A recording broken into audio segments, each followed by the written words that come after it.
இன்னைக்கு போய் பார்க்க போகிறோமா கண்ணுக்கிழங்கு புளி குழம்பு. வாங்க பிடிச்சா பார்க்கலாம். கண்ணுக்கிழங்கு எடுத்து தோல் விட்டு களி எடுத்துக்கோங்க. அது நல்லா ரவுண்டு ரவுண்டாக கட் பண்ணிக்கோங்க.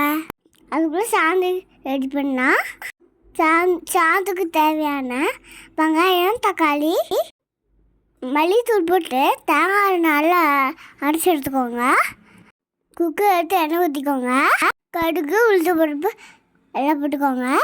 கருவேப்பிலையும் போட்டுக்கோங்க. ரெண்டு ரெண்டு கப்பனி வச்சு கலங்கி எடுத்து போட்டுக்கோங்க. உப்பு போட்டுக்கோங்க. நல்லா வணக்கிக்கோங்க. மஞ்சத்தூள், காய்த்தூள் போட்டுக்கோங்க.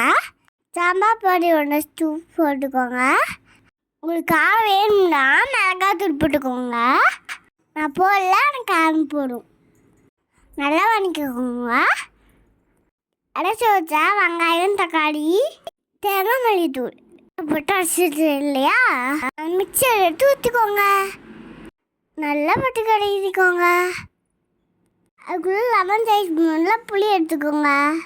தண்ணி ஊற்றி கரைச்சி வச்சுக்கோங்க. கரைச்சி வச்சு புளி எடுத்து ஊற்றிக்கோங்க. பெருங்காயத்தூள் 1/2 ஸ்பூன் போட்டுக்கோங்க. வெந்தயத்தூள் 1/4 ஸ்பூன் போட்டுக்கோங்க.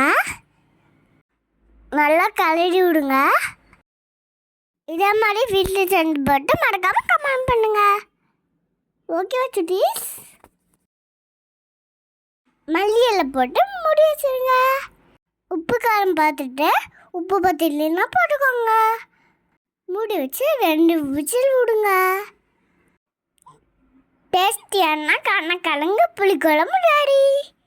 தகுப்பச்சி சாதம் வச்சு குழம்பு ஊற்றி பறந்து சாப்பிட்டோம்னா சும்மா அப்படிக்கும். குடல் பிடிச்சி சாப்பிட்டுருக்கோங்க. வாங்க சாப்பிடலாம். டாடா பாய். லைக் பண்ணுங்க, கமெண்ட் பண்ணுங்க, மறக்காம